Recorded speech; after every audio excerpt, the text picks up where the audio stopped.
right, back into analyzing some more of the outcomes and proving that I am actually reading this, doing it on video.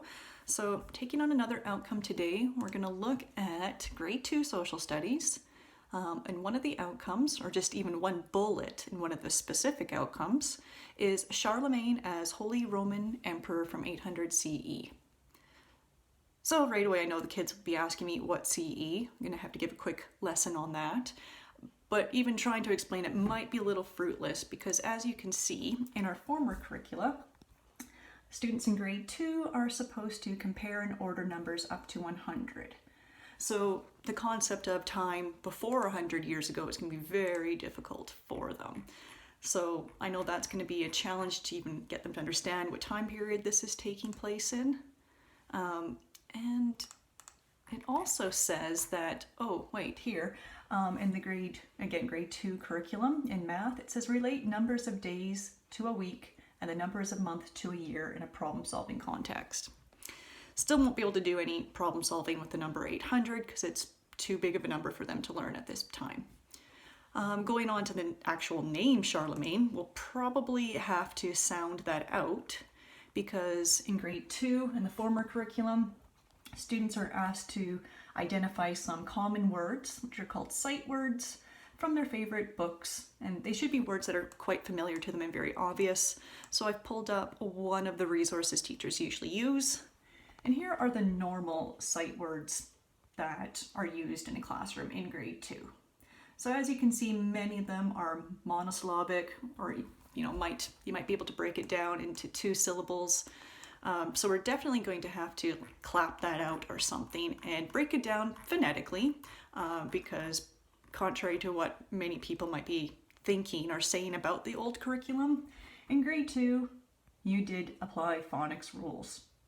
So we can try to break down the Charlemagne outcome to the students, but they're probably going to try to pronounce Charlemagne as Charlemagne. They might think that 800 occurs in the years of the dinosaurs. And then to get into even more details, they're supposed to relate this to, under the same single outcome, the King of Frankish Empire, the feudal society, patricians, plebeians, knights, freedmen, slaves. Again, very few of those, with the exception of slaves, is actually a sight word. So there'll be a lot of time spent on just trying to read these. I don't expect students will actually be able to spell them. Class structure, so nobles and vassals, lords and serfs. 100 Years' War. Well, it's good that they actually know what 100 is. And Joan of Arc. Okay, so a lot going on in here in one single outcome. Just a reminder that there are multiple outcomes, and this is just a list of the ones that they need to know for this single group that I'm talking about. And then they'll have to relate it to the other outcome underneath of it, which is Anglo-Saxon England. Origin of the terms Anglo-Saxons and Jutes, adoption of Christianity, monarchy, unification of a divided country.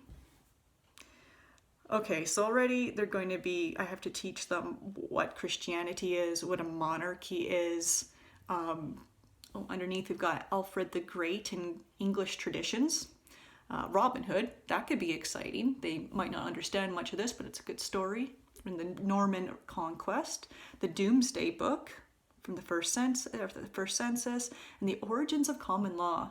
Well, I know I have taught that in an American curriculum, but not until grade 6. And I myself studied most of this in high school. I've forgotten most of it. Don't have a background in history, haven't really used it much, so I'm going to have to refresh myself on that to be able to teach this to grade 2. Moving forward, oh my goodness. Okay, so we've got society in medieval times was structured so that everyone was responsible to the king or monarch and bound by loyalty. All right, so they'll know what a king is. Medieval stories and festivals are still part of our contemporary world. What's contemporary? Such as the story of Robin Hood, Friar Tuck, and the Sheriff of Nottingham. The Anglo-Saxon tradition laid in the groundwork for social and legal organization in England and the British colonies. So I'm going to have to try to explain the legal system to them historically, and I'll probably have to give some pretty current, simple examples of that of what's happened with the legal system in today. Understand how England got its common law out of local and social custom. So I'm going to have to teach kids about what the customs are in England and how that emerged. The origins of the Silk Road trading routes from Europe across the Middle East. Okay, so now on top of time and already space, having to tell them that this is taking place in Europe, I'm also going to have to try to discuss the Middle East, where that is, the cultures and stuff around there, so they realize it's not like another city like Calgary. Asia to China. Okay.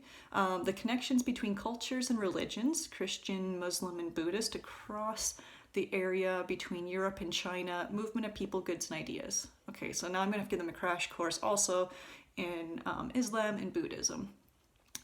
The first of the world's great pandemics was the Black Death. So they're going to learn a lot about a pandemic that killed many people while living in a pandemic, and hopefully not getting traumatized and thinking that their whole family is going to die. And the big understandings or the skills and processes involved in this. So again, explain the significance of Charlemagne's rule in the medieval era. I don't know if, I'm hoping by the end of the day they might be able to say the name Charlemagne, but the significance of it, no. Ask questions. Why would a person become someone else's vassal or servant? Why is Joan of Arc considered a heroine in history? Who didn't consider her a heroine and why? Okay, it's good that we're recognizing that, females had struggles in history. Not sure how much they're going to understand that in this context after trying to also wrap their brains around numbers bigger than 100, where the Middle East is, what Islam and Buddhism is, the word plebeians and patricians. Explain the changes in law in medieval England. So again, last year they would have in grade 1 studied their community. So now we're going to discuss medieval law in England instead of just building on their knowledge of local policemen in their town. Ask a question. Is A Tale of Robin Hood real or fiction? Okay, I can do that. I'm not sure how much that reflects a lot of critical thinking. Did he rob from the rich and give to the poor? Okay, again, could be a little bit more critical than that.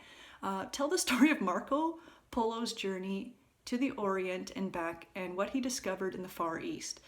So we haven't even covered Marco Polo, and now he's one of the skills and processes I'm supposed to teach. And they're just supposed to retell it, which is a little bit low on the Bloom's taxonomy. And compare the Black Death with later pandemics, including the Spanish flu and COVID-19. Little scary for those kids. So after reading all this, I think I'll just do something a little bit easier. Maybe stop teaching and do a PhD or something. But that's just my take on this new curriculum. Thanks. Bye.